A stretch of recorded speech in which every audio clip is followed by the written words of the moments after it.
The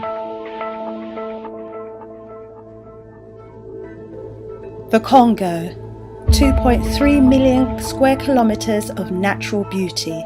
Mountains, forests, waterfalls, safaris, five-star hotels, and under the ground, minerals. The country is rich in natural resources.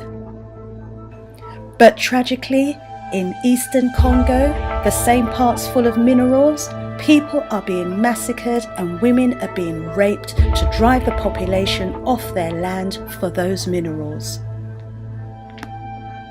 To clear the land for mining, it has been estimated that since 1996, 5.4 million people have been massacred, and since 2011, it's reported that 1,152 women are violently raped every day,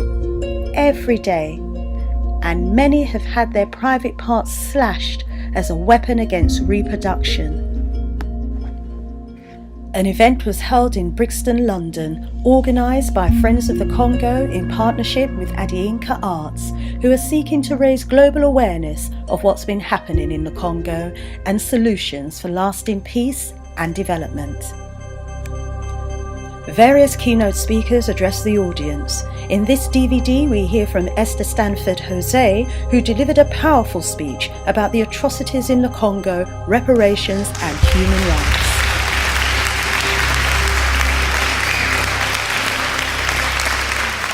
What's going on in the Congo is no laughing matter, but in between everything that we've been hearing, as a people, we know that part of our resilience was about still finding ways to laugh, to have joy, to be a family, to love, to ensure that our actions were about guaranteeing our children's future. So, in the few minutes that I have, I want to say that it's an honor to be here today. And I'm sorry that I wasn't able to be here from the very beginning, but I am quite familiar with what is going on, but no one knows it like you, those of you who've lived it. I'm here, first of all, because I'm an African. It's not about any organizational title or anything like that. It's because this touches me, and this touches all of us who know that we're African, and we live our Africanness. We don't wear it necessarily in our clothes or on our sleeves, or we don't necessarily have the names, but it's in our spirit, and that spirit lives on within us. So I wanted to just give some reflections on what I've been hearing, what I know about the struggles in terms of the reparations movement. Now, the whole question of reparations is very much misunderstood. People often reduce the question of reparations to just financial compensation. And I think, to be quite honest, it would be an insult to talk to you about financial compensation with the wealth that is naturally ours. Not only in the Congo, but the whole of Africa. So we have to get rid of this notion of what we think success is, according to the parameters of those who have colonized us. And we have to reclaim and rediscover and retake our true wealth. But that cannot happen without some serious organizing, strategizing, and lest I say, it is going to take liberation struggle, freedom struggle. It is going to take armed struggle as well. And that's not a nice topic to think about because we've lost so many people. The genocide that is happening all over Africa, but specifically in the Congo, is something that should concern us all, because it's really about whether we are going to survive and whether our children can even be guaranteed a future. And at this rate, with all of the killing and the exterminations and the desecration of our women and our wombs, we as the mothers, that should be a red light to all of us. There was a brother outside when I was just in the passage, and he was saying, you know, I'm tired of all the talking thing, and he was getting really agitated because he said the trauma that is coming up in him a brother born in Jamaica, the trauma that is coming up in him just hearing you talk. And this is what we're dealing with. So it's about how do we channel that? How do we channel that energy and that disease? Like, I just want to, we need to fight. I'm talking to the brother, I'm like, okay, brother, but how, you find people who think like that. Yeah, but we're also trying to wake our people up. And at this time, we're preparing for a reparations march that takes place every year. It's our 3rd year, taking place on the 1st of August.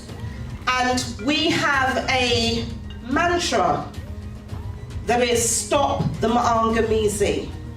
And the MAANGAMIZI is a Kiswahili term that basically means the African Holocaust of chattel, colonial, and neo-colonial forms of enslavement. And so what you are talking about, some of us classify as the modern day MAANGAMIZI. And so when we say stop the MAANGAMIZI, it's not just a slogan. It is a battle cry. But we know with any battle there are many levels on which we must fight. It's not all the physical direct confrontation, the military and all of that. It's also the educational fight. We know it's the economic fight. We know it's the cultural fight. And at this time in Europe, many of our people are coming together around this whole issue of reparatory justice and the challenge of what it will mean for us to effect and secure reparatory justice. Notice I didn't say pay reparations. We have to change our language about how we're envisioning this. It's not about anyone giving us anything. It is about us effecting and securing. But that cannot happen unless we are better organized. And so, despite many of the criticisms from people who will say they're revolutionaries and what's the point of marching, what's the point of petitioning, we recognize that in terms of where our people are at, if we want to move the people, we have to wake them up first, as Malcolm X taught us. Wake them up, and then we can get them taking some key actions. So the masses of our people are not yet where some of us are. And so we have to go with, if we're going to stop the MAANGAMIZI, and if we are going to compel others to stop, to cease and desist doing what they are doing, it is going to take some mighty power building. And we know the power that is inherently within us. And so what I'm saying to all of us, those of us who are diasporan Africans, those of you who've come immediately from the continent, is that we have to unify around the issues and the movements and the causes that are capturing the imagination of our people, and work with them as a way of moving our people along, but also learning from our people. Because as Amilcar Cabral, the great revolutionary from Guinea-Bissau, taught us, our people are not fighting for anyone's ideas in their head. Our people are fighting because they're trying to transform our material condition. So it's not about philosophizing or saying that something's not revolutionary and we're more this and we're more that. It is about, let us just get down to the ground of where our people are at. So in saying that, I'm inviting you to join us. Join your family here, who will be taken to the streets as a tactic, okay? It's not a strategy. It's not the whole picture. It's only an aspect of the whole struggle that is multi-layered, that is holistic, but it's one that we, a sizable amount of us, in fact thousands of us, are committed to. Come and be with us on that day. Because the whole question of reparatory justice, from an African conceptualization of reparations, and we can go all the way back to Kemet and other places, because we have also evolved ideas and concepts of our reality. Or if I'm talking about an international law perspective, that is quite a good framework, that recognises 5 key strands or pillars to any holistic, comprehensive reparations program, initiative, etc. First being restitution. To put our people back in the position we would have been in had the MAANGAMIZI not occurred, and therefore it continuing today. Where would we be if we had peace in the Congo? Where would we be if we had the benefit of our great leaders like Patrice Lumumba? Where would we be today if all of those who were assassinated for this fight that now some of us can do in very nice, almost bourgeoisie ways? Where would we be? Where would we be if all of the lives, even the people who are living but who are literally walking dead, spiritually annihilated because of the damage that is being done? Restitution means also taking back everything that has been taken from us. Brother Nat Nai spoke about ancestry being Congolese. That is part of it. Who are we? Who do you see when you look at me? Because in fact, I call myself an original refugee because I don't feel at home anywhere that I've been on the planet. And I was born here. But I knew this was not my home. My parents were born in 2 different countries in the Caribbean. Well, South America, my mother's Guyanese, my father, now deceased, was born in Barbados. But through my mother's line, she always said that her people were Ghanaian. So I grew up saying, well, I'm Ghanaian. And then I did a DNA test about 2 years ago, and apparently my DNA was formed 70,000 years ago on the border of South Africa and Mozambique. And it most resembles the Xhosa and the Zulu people today. So who are we? Who do we really think we are? And we have to go beyond these labels that are dividing us. Recognize your blood speaking to you today. So I'm inviting you to join with us because Britain has a debt to pay. And the debt cannot be reduced to just money. Britain's role, MI6's role in the assassination of Patrice Lumumba must be redressed.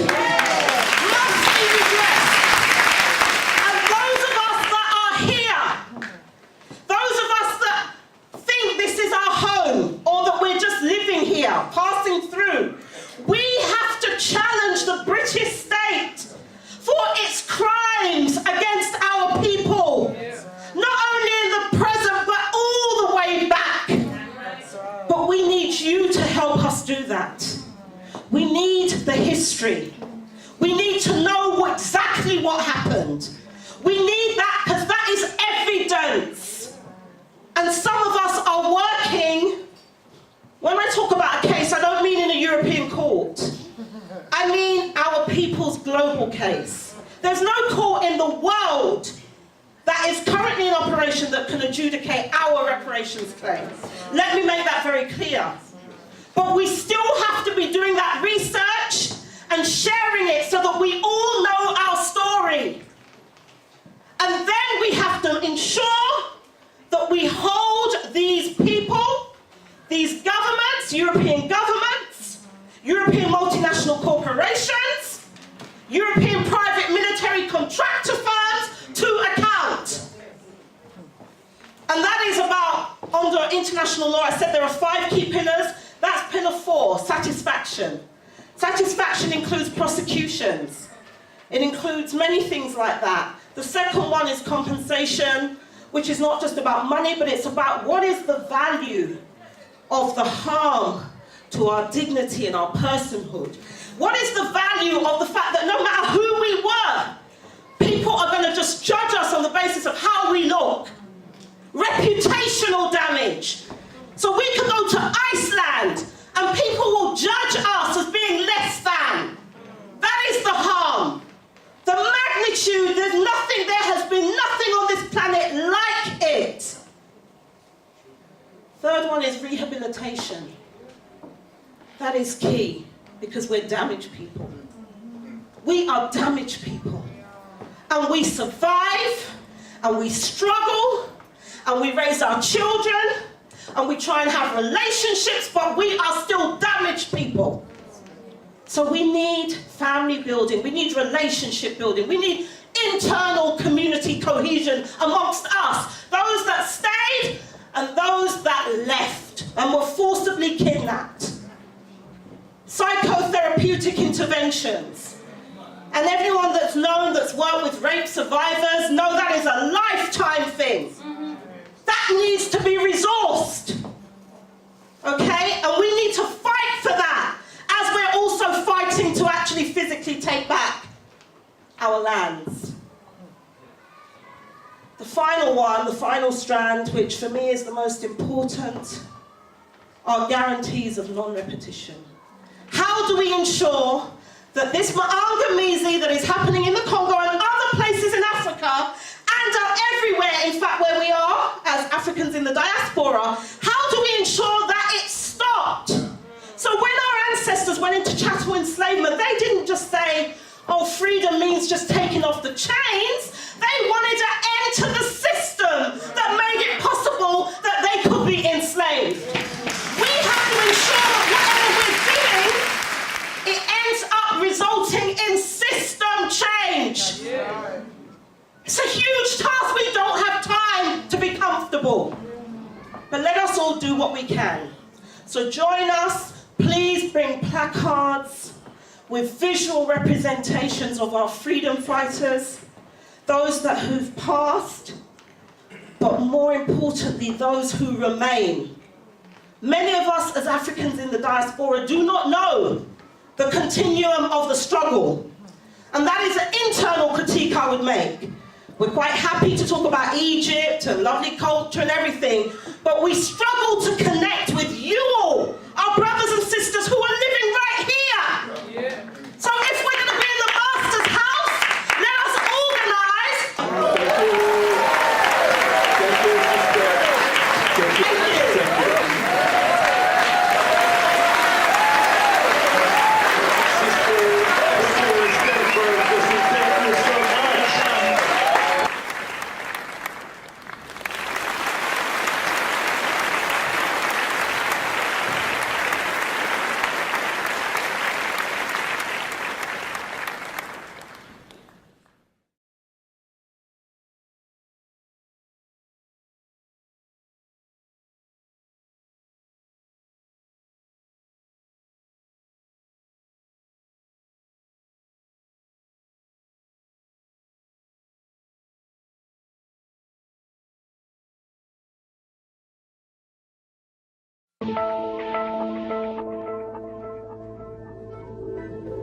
The Congo, 2.3 million square kilometers of natural beauty.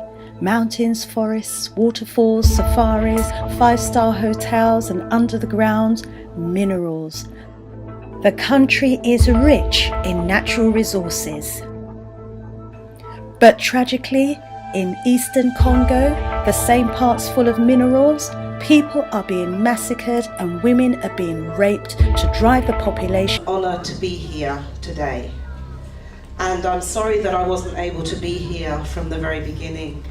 But I am quite familiar with what is going on, but no one knows it like you, those of you who've lived it. I'm here, first of all, because I'm an African. It's not about any organisational title or anything like that. It's because this touches me, and this touches all of us who know that we're African, and we live our Africanness. We don't wear it necessarily in our clothes. What's going on in the Congo is no laughing matter, but in between everything that we've been hearing, as a people, we know that part of our resilience was about still finding ways to laugh, to have joy, to be a family, to love, to ensure that our actions were about guaranteeing our children's future. So, in the few minutes that I have, I want to say that it's in Brixton, London, organised by Friends of the Congo in partnership with Adinkra Arts, who are seeking to raise global awareness of what's been happening in the Congo and solutions for lasting peace and development. Various keynote speakers addressed the audience. In this DVD, we hear from Esther Stanford-Xosei, who delivered a powerful speech about the atrocities in the Congo, reparations, and human rights.